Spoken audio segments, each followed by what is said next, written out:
कुरान मजीद की सूरतुल बकरा में अल्लाह करीम ने फरमाया वातिमुल हज्ज वल उम्रता लिल्लाह, फरमाया अल्लाह के लिए हज और उम्रा पूरा करो, अल्लाह की रज़ा के लिए हज और उम्रा, ये काम करो पर करो अल्लाह की रज़ा के लिए, अल्लाह की रज़ा के लिए हज और उम्रा करो। मेरे नबी करीम सल्लल्लाहु अलैहि वसल्लम से एक सहाबी ने पूछा, या रसूल अल्लाह सल्लल्लाहु अलैहि वसल्लम सबसे अफजल अमल कौन है, कौन सा है? अमाल तो ढेर सारे हैं ना, गली से कंकर आपने उठा दिया तो वो भी सदका है। या रसूल अल्लाह सल्लल्लाहु अलैहि वसल्लम अफजल अमल कौन सा है? नबी पाक ने फरमाया अल्लाह और उसके रसूल पर ईमान लाना। अर्ज की हुजूर उसके बाद? फरमाया अल्लाह की राह में जिहाद करना। कहा या रसूल अल्लाह अगर मैं तीसरी बात पूछूं कि उसके बाद, तो हुजूर ने फरमाया फिर बैतुल्लाह का हज करना।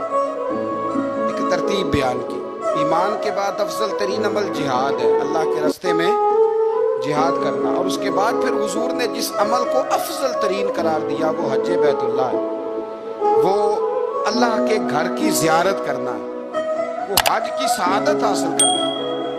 हज एक अजीम नेमत है, एक अजीम नेमत। मेरे रसूल करीम अलैहिस्सलाम ने कुछ मिसालें ऐसी बयान फरमाई हैं जो अगर हम समझ जाएं ना, अगर हम समझ जाएं उन लफ्ज़ों को, चूँकि हम हदीसें सुनते रहते हैं तो वो ख़ास गहराई और गहराई जो उस पर बात पर गौर की होनी चाहिए वो कई दफ़ा नहीं होती, तो उसके जो हसीन मतलब होते हैं और उस रवायत के जो खूबसूरत तराजुम होते हैं वो फिर हमारे जहन में नहीं आते।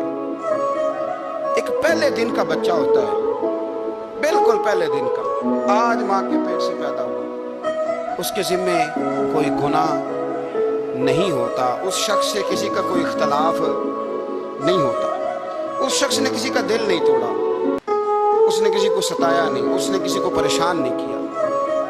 अब मेरे नबी करीम अलैहिस्सलाम का जो मिसाल देने का अंदाज है और जो समझाने का तरीका है, वो तरीका देखे कितना अनोखा है। हुजूर फरमाने लगे जिस बंदे ने हज किया और ना उसने उसमें कोई फुहश बात की, ना कोई गुनाह का काम किया, और हज करके वापस आ गया, तो यूं समझो इस तरह हो गया जिस तरह आज माँ के पेट से पैदा हुआ है।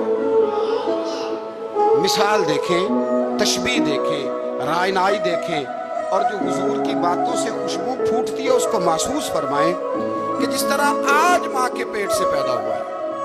आज वो जो खूबसूरती होती है पहले दिन के बच्चे की, वो जो रानाई होती है, वो जो अच्छा लगता है, वो जो चाव चढ़ता है, वो जो उसके आने पर लोगों को तसल्ली होती है, वो जो मुबारकें होती हैं, वो एक ख़ास उस आने वाले बच्चे की अहमियत है, फजीलत है, उसके ज़िम्मे कोई गुनाह नहीं। फरमाया जो हज्जे मबरूर करके आए, गुनाह से पाक हज करके आया, यूँ समझे कि आज माँ के पेट से पैदा हुआ, अल्लाह ने उसे इतना नवाज दिया, इतना। हाँ, उसके ज़िम्मे अब जो हुकूकुल इबाद है वो उसने अदा करने, उसके लिए वो कोशिश करे, उसके लिए वो जद्दोजहद करे, लेकिन वो समझ ले कि मुझे कोई एजाज़ मिला है।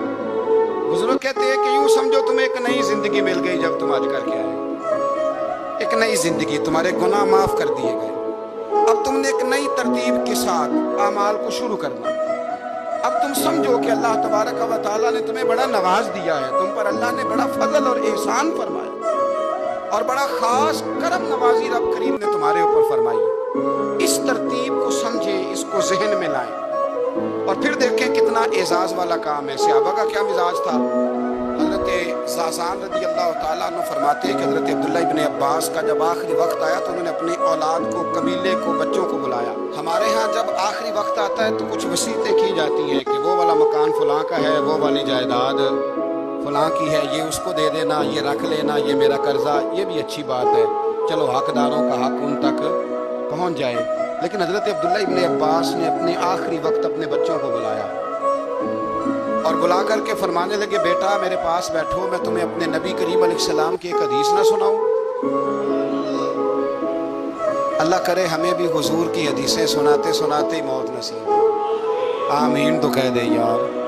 अल्लाह ताला इसी रास्ते में ना मौत अता करे। मैं अपनी हयाती तो कुर्बान थी, वहाँ मोहम्मद मोहम्मद पकींदे गुजर गई, मोहम्मद मोहम्मद पकींदे गुजर गई, अहद नाले अहमद सदींदे गुजर गई।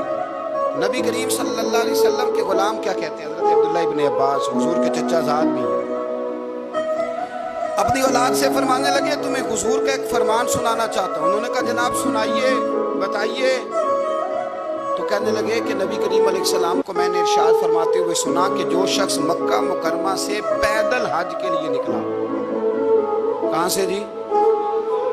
لفظوں پہ غور کرنا، یہ نہیں فرمایا گھر سے پیدل چلے، کہاں سے؟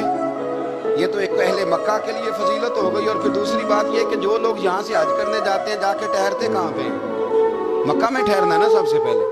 چلیں کوئی حرم شریف کے قریب ٹھہر گیا تو کوئی عزیزیہ میں، تو کوئی خالدیہ میں، تو کوئی شوقیہ میں، یہ جگہوں کے نام ہیں وہاں، لیکن رہنا تو مکہ مکرمہ میں ہی ہے نا سب نے۔ فرمایا جو مکہ مکرمہ سے پیدل حج کے لیے نکلا، حتیٰ کہ حج کر کے واپس مکے لوٹ آیا، اللہ تعالیٰ اس کے ہر قدم کے عوض اسے 700 نیکیاں عطا فرمائے گا۔ اور اگلے لفظ سنو گے تو اور خوش ہو جاؤ گے۔ محبوب کریم فرمانے لگے 700 نیکیاں ملیں گی، اور ہر نیکی حرم کی نیکی کے برابر ہوگی۔ ہر نیکی گویا اسے ہر قدم پر 7 کروڑ نیکیاں عطا کی جائیں گی۔ جب وہ چلے گا ایک قدم پہ، اللہ ایک قدم پہ صرف 7 کروڑ نہیں، اللہ اسے ایک قدم پر 7 کروڑ نیکیاں عطا فرمائے گا۔ اندازہ فرمائیں کہ اس بندے کا مقام کیا ہے۔ جس طرح نور میں نہیں وہ نہلایا ہوا، اور ہر قدم اٹھاتا ہے تو نور والا ہی بنتا چلا جاتا ہے۔ حاجی کی یہ سعادت ہے۔ اور ایک حدیث میں اللہ کے رسول صلی اللہ علیہ وسلم نے فرمایا جب تمہاری سواری، تمہاری ناکہ، تمہاری اونٹنی حج کے لیے چلتی ہے، ایک قدم اٹھاتی ہے تو اللہ تمہارا ایک گناہ بھی معاف کرتا ہے، تمہیں ایک نیکی بھی عطا کرتا ہے، اور تمہارا ایک درجہ بھی بلند فرماتا ہے۔